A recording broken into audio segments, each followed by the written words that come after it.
Dr. Ricardo Vargas é nutricionista, gosta muito da área de saúde natural, escritor desse livro aqui, Adelante, Os 8 Princípios de Saúde, um livro muito interessante. Mas hoje a gente vai falar sobre alimentação, mitos da alimentação de 3 em 3 horas. Há muita confusão quanto a esse assunto. E você mesmo... Ainda, né? Ainda. Você mesmo já comentou aqui algumas vezes sobre esse assunto, mas é uma das dúvidas mais frequentes no nosso blog, nas redes sociais, porque muito se diz que comer de 3 em 3 horas, o grande argumento é comer de 3 em 3 horas acelera o metabolismo e a gente pode perder peso mais rápido. É um mito também essa afirmação? Totalmente, né? A gente sabe que acelerar o metabolismo não tem nada a ver com o número de refeições que você faz. Apesar de que o processo da digestão, ele demande uma quantidade de energia grande para que seja realizado. Mas teve uma pesquisa muito bem conduzida, onde eles dividiram o grupo de participantes em 2 e um grupo comeu uma quantidade de calorias dividida em 6 vezes ao dia. O outro grupo comeu a mesma quantidade dividida em 3 vezes. Isso era a quantidade ideal para a manutenção do peso. E se a proposta de acelerar o metabolismo fosse uma realidade, o grupo que comeu fracionado em 6 vezes teria emagrecido.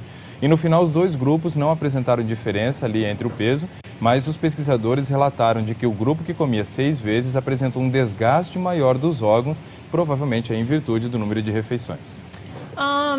Por que então que se diz, porque é tão difundido que comer de 3 em 3 horas é o ideal e é o que o corpo realmente precisa? Bom, na verdade, Teru, se a gente fosse rasgar o verbo, como dizem, né, isso tudo veio da indústria de alimentos.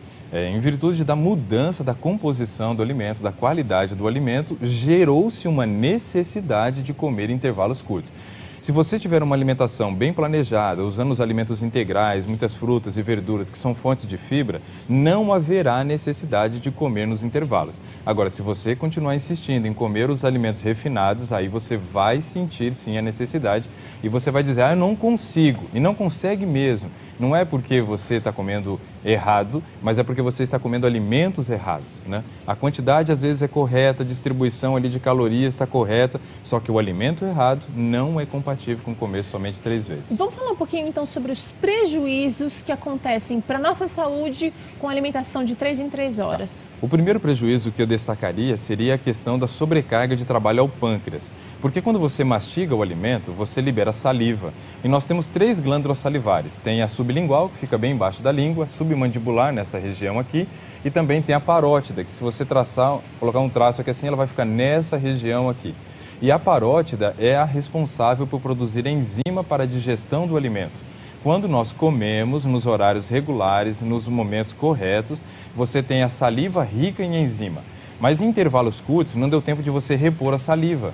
E aí você não tem a amilase salivar, o que vai gerar uma sobrecarga de 40% de trabalho ao pâncreas, te favorecendo a se tornar um diabético no futuro. Esse seria o primeiro ponto que eu destacaria. Tem outros além desse daí. Qual seria o ideal? Existem locais, regiões do mundo que são preconizadas apenas 2 refeições ao dia. A maioria come-se 3 vezes ao dia. Mas muito se fala, as grandes revistas de saúde têm falado realmente em alimentação a cada 3 horas. O que seria o ideal? Na verdade, Teru, esse 3 a 3 horas já caiu por terra, já está fora de moda também. Por quê? A indústria tem mexido cada vez mais no alimento e o índice glicêmico, que é a velocidade com que leva para o açúcar do alimento entrar na corrente sanguínea, tem aumentado cada vez mais. E isso tem feito, então, com que o tempo de saciedade máximo seja de 2 horas. Então, hoje, o programa de alimentação, preconizado por uma boa parte dos nutricionistas, não querendo dizer que isso seja o ideal, tem sido o seguinte: comer às 7 da manhã, 9 da manhã e 11 da manhã. 1 da tarde, 3 da tarde, 5 da tarde, 7 da noite e 9 da noite, o que daria aí 8 refeições ao dia. Uau. O ideal é você fazer o menor número de refeições possíveis, entre 2 e 3, né? 3 seria o limite máximo. Por quê? Porque leva-se um tempo para você ter o esvaziamento gástrico. E se você não respeitar o esvaziamento gástrico, vem um segundo problema recorrente, que chama-se refluxo gastroesofágico. Quanta coisa, hein? É a volta do ácido para o esôfago e isso é terrível e tem sido reclamação constante na clínica. Resultado de se comer mais vezes do que o necessário. Gera fermentação e aí você tem mais produção de ácido e ele volta para o esôfago. O Dr. Ricardo está dizendo aqui, gente, que menos refeições é o ideal. Eu tenho um dado aqui que diz o seguinte, quanto menos refeições, menor a produção do cortisol, que é um hormônio que produz gordura enquanto a gente dorme, no músculo, né, enquanto a gente dorme. Esse seria talvez um dos benefícios, um dos grandes benefícios de não se comer muitas vezes ao dia? Então, Teru, quando a gente pensa no cortisol, ele é um grande vilão da saúde, talvez o maior vilão. E o cortisol, ele é um hormônio que desencadeia a fome. Então, quando você come uma alimentação inadequada, de absorção rápida do carboidrato, vai te gerar fome nos intervalos. E quem desencadeia essa fome é o cortisol, que aumenta a produção do glucagon, que é o hormônio que faz o papel contrário da insulina. Então, quanto menos vezes você comer, menos vai ser a sua produção de cortisol. E o cortisol realmente ele produz gordura enquanto você dorme. Então não é uma boa opção. E o problema não é só produzir gordura, é que ele produz gordura queimando músculo. Então você usa o músculo como matéria-prima para produzir gordura.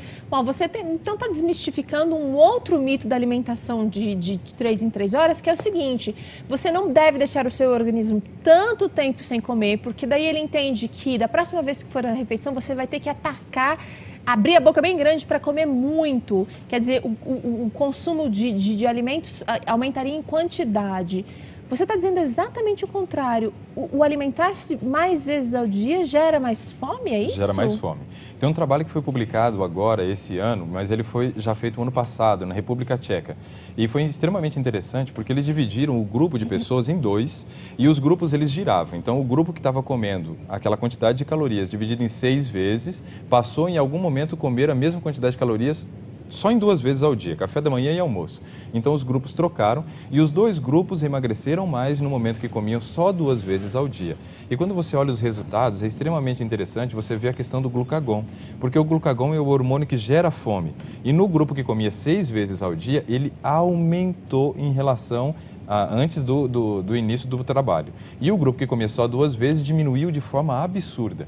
Então, quer dizer, comer bom volume de calorias e alimentos, né, em grandes refeições é muito mais interessante do que comer pequenos volumes muitas vezes ao dia.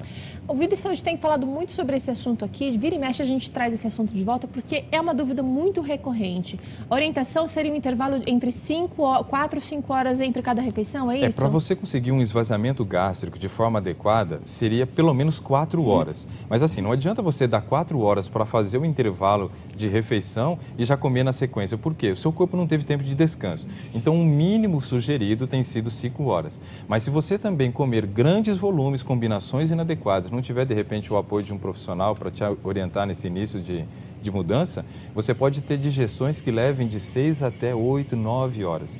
Então, mesmo respeitando aí as 5 horas, que é o que a gente preconiza como ideal, ainda teria alimento no estômago, pode gerar fermentação e sofrer de refluxo. Tá certo, olha quanto esclarecimento. Eu quero falar da minha experiência, gente. Se a gente realmente planeja, se a gente faz uma alimentação mais integral, uma alimentação mais balanceada, a gente não vai sentir fome ali até as 3 horas, no período das 3 horas. Eu como e vou realmente começar a sentir que o estômago terminou a digestão por volta da 4ª, da 5ª hora que a gente terminou de comer. E realmente eu acredito que é o que o Criador planejou pra gente, para que a gente possa ter o nosso corpo todo trabalhando em equilíbrio. Ricardo, obrigada. Isso é fisiologia, né? Fisiologia. E ninguém sabe mais de fisiologia do que Deus, né? Tá certo. Porque foi Ele que nos criou. Obrigada, viu, Ricardo?